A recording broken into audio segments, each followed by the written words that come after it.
میرے امام عرش مقام اللہ اکبر مکمل طور پر جو ہے وہ کربلا جانے کا بلکہ کوفہ جانے کا ارادہ کر لیتے ہیں. سب کو پتا چل گیا ادھر حاجی منا جا رہے ہیں, ادھر اللہ اکبر رسول اللہ کا شہزادہ تاجدار کربلا کوفہ کی تیاری کر رہے ہیں. نام کوفہ کا ہے, جانا کربلا ہے. عبداللہ ابن عباس آتے ہیں, حسین نہ جاؤ, اللہ اکبر مجھے ڈر لگتا ہے, بچے کو پتا ہے تم شہید ہو جاؤ گے, مجھے ڈر لگتا ہے اس سفر میں شہادت نہ ہو جائے, صبر کرتا ہوں صبر نہیں آتا, آپ نہ جائیں. عبداللہ ابن عمر آئے, آپ نہ جائیں. کہا نہیں میں نے جانا ہے. پیشانی چوم کر کہتے ہیں اگر جا رہے ہو تو اے شہید ہونے والے شہید, اے اللہ اکبر. پیشانی چوم کر ابن عمر کہتے ہیں اے شہادت پانے والے شہید, میں تجھے اللہ کے سپرد کرتا ہوں. روتے ہوئے رخصت ہوئے. ابن زبیر کہتے ہیں نہ جاؤ, اللہ اکبر. سب کہتے ہیں.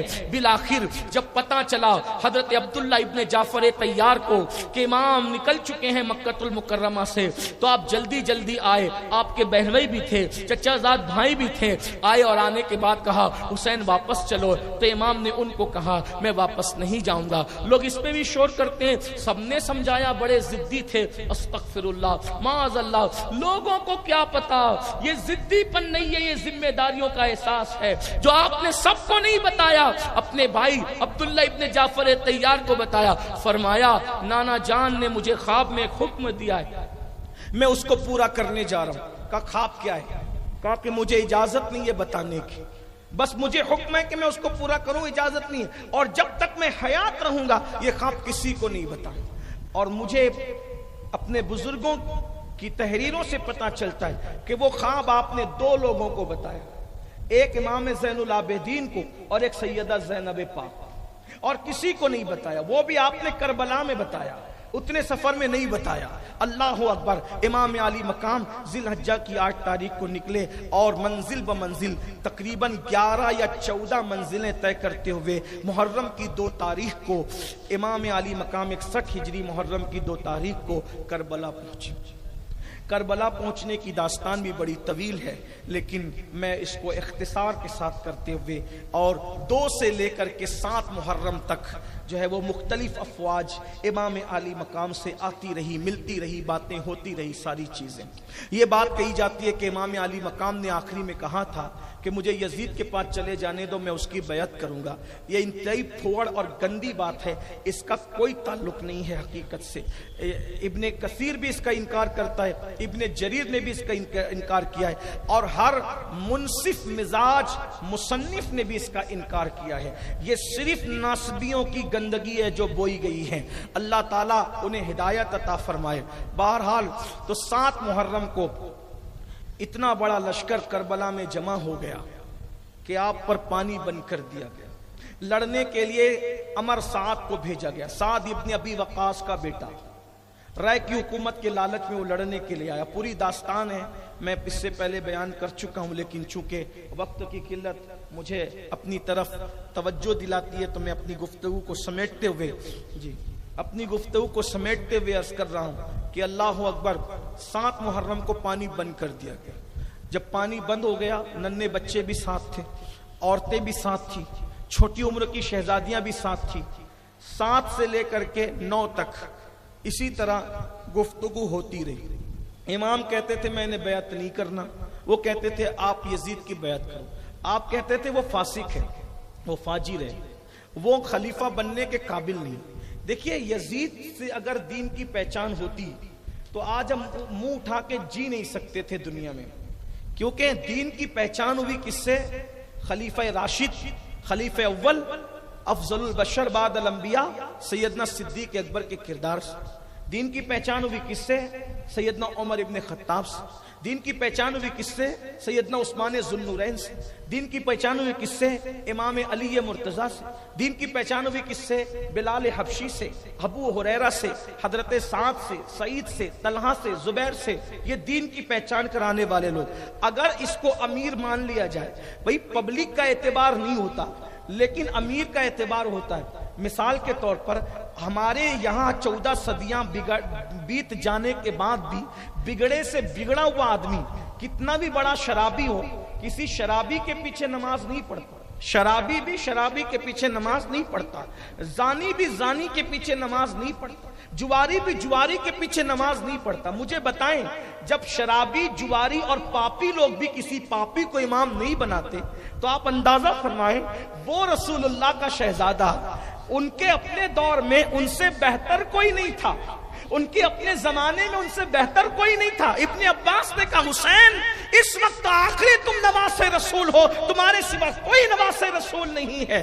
ان کے ہوتے ہوئے پھر آپ کی عمر بھی بڑی، آپ کا علم بھی بڑا، آپ کا نسب بھی بڑا، آپ کا حسب بھی بڑا، آپ کا حسن بھی بڑا، آپ کا تقوی بھی بڑا، آپ کی پرہیزگاری بھی بڑی، آپ کی اصل بھی بے مثال، آپ کی نسل بھی بے مثال۔ ایسی ہستی کے ہوتے ہوئے کسی طرح یزید کو خلیفہ بننے کا کوئی حق تھا؟ ہرگز حق نہیں تھا۔ لیکن کوئی حکومت کا جھگڑا نہیں تھا، اس لیے کہ ارے حکومت تخت پر بیٹھنے کا نام ہے، حکومت لوگوں کو پھر حکومت کرنے کا نام ہے۔ اللہ اکبر! کیا کوئی ایسا حاکم بھی دیکھا ہے جو مرنے کے بعد بھی حکومت کرتا ہو؟ حسین تو وہ ہے جو ماں کی گود میں دودھ پیتے تھے تب بھی لوگوں کے دلوں پہ حکومت کرتے تھے، اور آج دنیا سے بذائی تشریف لے گئے ہیں، آج بھی میرا حسین بادشاہ لوگوں کے دل پہ حکومت کرتا نظر آ رہا ہے۔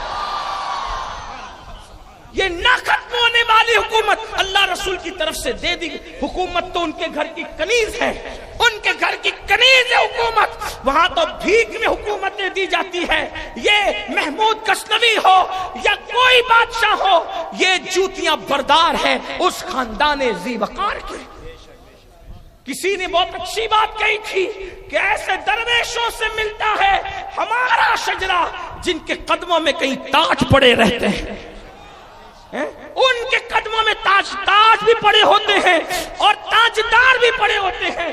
اور میرے امام تو کہتے ہیں کیوں تاجداروں خواب میں دیکھی کبھی وہ شے جو آج جھولیوں میں گدایان در کی ہے۔ ان کے غلاموں کی جھولیوں میں جو بھیک ہے وہ بادشاہوں نے کبھی خواب میں بھی نہیں دیکھی۔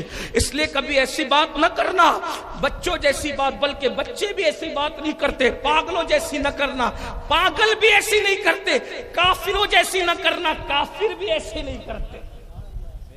اس لیے کہ آج اگر دنیا میں کوئی کافر اور مشرک بھی چھپ کے شراب پی رہا ہے تو یہ کربلا میں ہوئے امام حسین کے احتجاج کا صدقہ ہے۔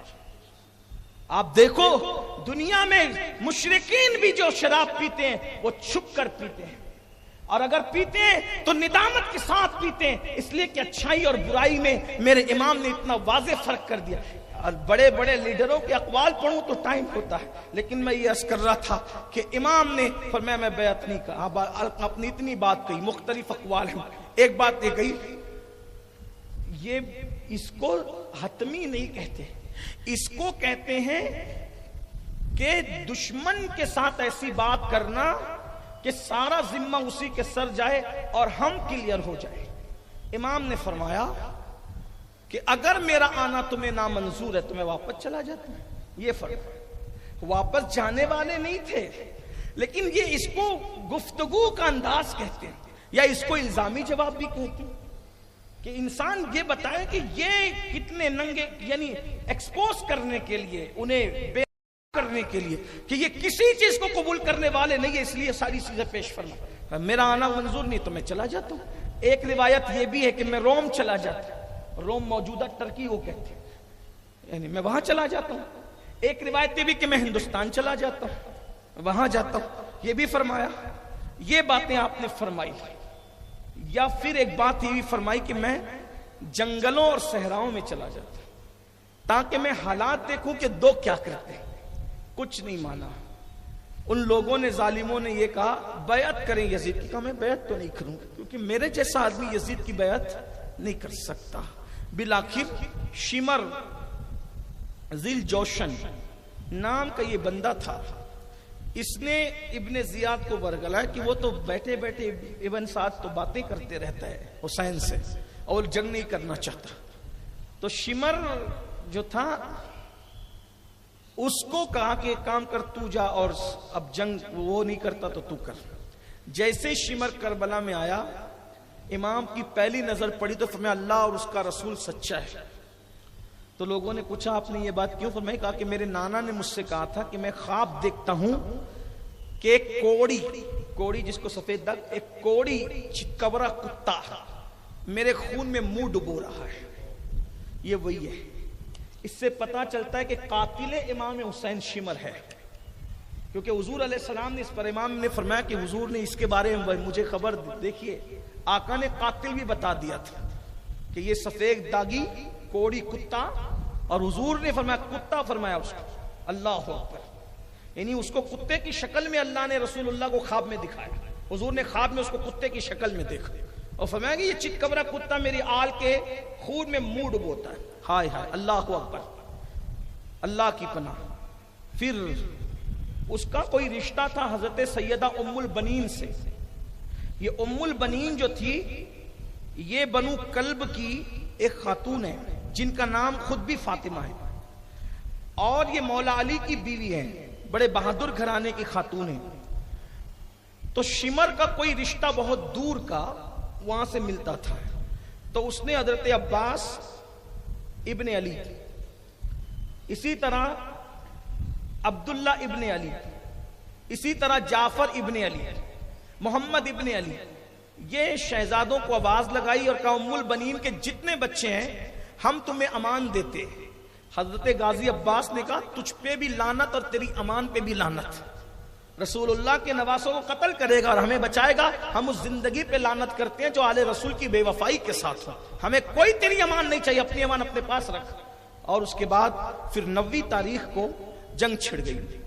امام علی مقام اپنی تلوار پر ہاتھ میں ہاتھ رکھ کر اور تھوڑی رکھ کر یوں بیٹھے ہوئے تھے کہ آنکھ لگ گئی. اس پر بھی مجھے بڑی عجیب سی چیز محسوس ہوتی ہے کہ 22,000 کا لشکر سامنے ہے، انسان کو ٹینشن میں نیند نہیں آتی. مولا حسین کتنے پرسکون تھے کربلا میں کہ لوگ ٹینشن میں بستر پہ نہیں سو پاتے اور میرا مولا بیٹھے بیٹھے سو رہا ہے. ہائے ہائے کیا سکون ہے. اسی کو کسی کہنے والے نے کہا ہے حسن کے 100 لباس ہے، حسن کے 100 لباس ہے پھر بھی وہ مطمئن نہیں، عشق پہن کے مست ہے. یہ ایک دریدہ پیرہن جو عشق پہن لیتا ہے وہ مست ہو جاتا ہے. آپ نے تلوار پہ ہاتھ رکھا اور آنکھ بند ہو گئی. جب شور و غل کی آواز آئی تو آپ نے آنکھ کھولی تو غازی مولا عباس قدموں میں بیٹھے ہوئے اور سر کی طرف سیدہ زینب پاک کھڑی تھی. پوچھا کیا ہوا؟ کہا حضور وہ لڑنے کے لیے کہہ رہے ہیں. فرمایا لڑائی تو ہونی ہے، جب تو ہونی ہے ان سے کہہ دو آج نہ لڑیں، کل لڑیں گے، کل جنگ ہوگی. لڑائی تو ہونی، جنگ تو ہونی ہے. یہ تو میرے خون میں اپنی انگلیوں کو ڈبوئیں گے کیونکہ میرے نانا نے مجھے بتایا. ان سے کہہ دو کل عاشور ہے، 10ویں محرم ہے، اور 10ویں محرم کی یہ مبارک شب ہے. ہم کو عبادت پسند ہے، ہم اس میں عبادت کرنا چاہتے ہیں. ایک رات کی مہلت دے دیں. بہرحال مہلت لے لی. آپ کو بھی کہتا ہوں آج کی یہ شب ہے، اس میں درود پڑھ لو، کچھ نمازیں پڑھ لو، کچھ عبادتیں کر لو، کچھ تلاوتیں کر لو. یہ بھی سنت ہے بزرگوں کی. بہرحال تو میرے امام نے مہلت لے لی، انہوں نے مہلت دے دی. اور ادھر سورج غروب ہوا، ادھر شراب و کباب کا دور چلنے لگا. ادھر میرے امام نے ایک کرسی تھی سیاہ لکڑی کی، اس کرسی پر امام بیٹھ گئے. خیمے میں سب کو جمع کیا اور جمع کرنے کے بعد میرے مولا نے خطبہ دیا. امام پاک نے خطبہ دیا. خطبے میں یہ تھا اللہ کو اس کی تعریف، ساری خوبیاں اللہ کو جس نے ہمیں ایمان دیا اور ہمیں نبی کی اہل بیت میں پیدا کیا، نبی کے گھر والوں میں ہمیں بنایا. اور پھر اس کے بعد اسی طرح حمد بیان کرنے کے بعد حضور پہ درود پڑھنے کے بعد فرمایا دیکھو مجھے یہ نہیں پتا کہ میرے گھر والوں سے زیادہ کسی کے گھر والے وفادار ہیں. الحمدللہ جتنی وفا میرے گھر والے کرتے ہیں شاید ہی کسی کے گھر والوں نے کی ہو. میرے یار جتنے میرے وفادار ہیں شاید ہی کسی نے کی ہو. فرمایا دیکھو وہ میری خون کے پیاسے، اگر وہ مجھے پائیں گے تو تمہارے پیچھے نہ آئیں گے. اس لیے میں تم سے کہتا ہوں کہ رات کا وقت ہے، ایک بندہ میرے گھر کے ایک فرد کا ہاتھ پکڑے، ایک اونٹ لے اور خاموشی سے چلا جائے. چلے جاؤ، سب چلے جاؤ. بیویوں سے کہا تم بھی چلے جاؤ. گھر والوں سے کہا تم بھی چلے جاؤ، بیٹوں سے کہا تم بھی چلے جاؤ، بیٹیوں سے کہا تم بھی چلے جاؤ، وہ میرے اکیلے کے خون کے پیاسے ہیں، جب وہ مجھے دیکھیں گے یہاں تو تمہارے پیچھے کوئی نہیں آئے گا۔ اور ایک طویل خطبہ دیا جس سے پورا خیمہ رو پڑا۔ امام نے فرمایا چراغ جل رہا ہے، اس کی روشنی میں اگر تم جانا نہیں چاہتے تو میں چراغ بجھا دیتا ہوں، اندھیرے میں چلے جاؤ، میں کسی کو نہیں دیکھ رہا ہوں اور میں کسی کے بارے میں کوئی شکایت نہیں کروں گا، یہ میری اجازت ہے، سب چلے جاؤ۔ لیکن وفا کا درس سیکھنا ہے تو کربلا سے سیکھو۔ آج کوئی بھائی کسی بھائی کا نہیں ہے، آج کوئی بہن کسی بھائی کی نہیں ہے، کوئی بھائی کسی بہن کا نہیں ہے۔ ہائے ہائے تباہی ہے، بربادی ہے، معاشرے کو آگ لگی ہوئی ہے، لیکن کربلا کیا بتا رہا ہے؟ اللہ اکبر۔ امام نے چراغ بجھا دیا اور تھوڑی دیر کے لیے آپ خاموش بیٹھ گئے اور پورے خیمے سے سسکیوں کی آواز اٹھ رہی تھی، دیر تک سسکیوں کی آواز اٹھی۔ پھر امام نے اب چراغ تو خود ہی بجھایا تھا، جلانا خود تو نہیں تھا، کسی نہ کسی کو تو جلانے کے لیے کہنا تھا۔ میرے مولا کو کتنا اعتماد تھا اپنے بھائی پر۔ اللہ اکبر۔ فرمایا میرے غازی اٹھو اور جلدی سے چراغ جلا دو، یعنی کہ گویا امام بتا رہے ہیں کون رہے گا کون نہیں رہے گا گارنٹی ہو نہ ہو، لیکن کوئی جا سکتا ہے مگر میرا غازی مجھے چھوڑ کر کے نہیں جا سکتا۔ غازی نے چراغ جلایا، کوئی ایک بندہ بھی نہیں گیا، کوئی ایک بندہ بھی نہیں گیا اور سب روتے۔ کوئی کھڑے ہو کے کہتا حسین جب تک کہ خون کا ایک قطرہ بھی ہے آپ پہ نثار ہے۔ کوئی کہتا ہے مولا جب تک کہ ہمارے وجود زندہ ہیں آپ کی نالین پر بھی غبار آنے نہیں دیں گے۔ سب اپنی اپنی عقیدتوں کا اظہار کر رہے تھے۔ بیویوں سے کہا تم چلے جاؤ۔ سیدہ شہربانوں نے کہا لعنت اس زندگی پر جو آپ کو چھوڑ کر جانے میں ہے، مجھے کوئی آرام نہیں چاہیے۔ اللہ اکبر۔ جس شوہر کے ساتھ راحتیں گزاری ہے، جس سکون میں زندگی گزاری ہے، اس کو مصیبت میں چھوڑ کے جائیں گے تو فاطمۃ الزہرا کو کیا منہ دکھائیں گے؟ بالآخر امام نے سب کو دعائیں دی، سب کو کہا اپنے اپنے خیمے میں جاؤ، عبادت میں مصروف ہو جاؤ۔ صبح جنگ کرنا ہے اور رات کو عبادت ہو رہی ہے، کوئی سو نہیں رہا ہے، پتہ نہیں کیا لذتیں اٹھائی، سجدوں میں تلاوت میں کیا لذتیں اٹھائی۔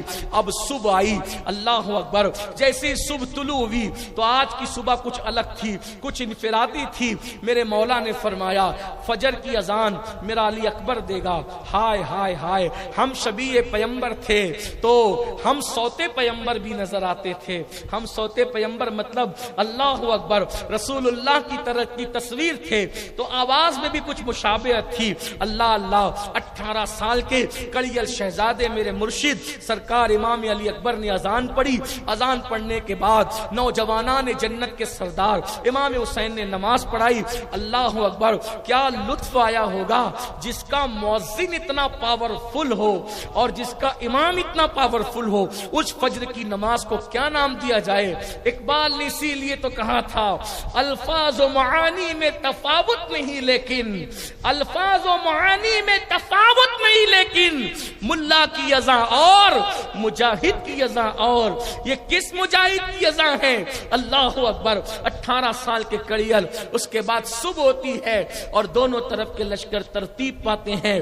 مختصر یہ کہ امام علی جدہ وعلیہ السلام اپنی اونٹنی پر بیٹھ کر ایک طویل خطبہ دیتے ہیں جس میں اپنی فضیلت بیان کی، وہ میں پہلے بیان کر چکا ہوں۔ اس کے بعد اللہ اکبر بالآخر جو ہے وہ عمر سعد اور شمر یہ دونوں بدبخت کہنے لگتے ہیں حسین یہ خطبے کی جگہ نہیں ہے، اب تم اپنی بک بک بند کرو، یا تو لڑو یا تو بیعت کرو۔ اور ایسے میں عمر سعد جو ہے وہ ایک تیر چلاتا ہے اور لوگوں کو کہتا ہے گواہ رہنا لشکر حسین پر سب سے پہلے تیر میں نے چلایا ہے۔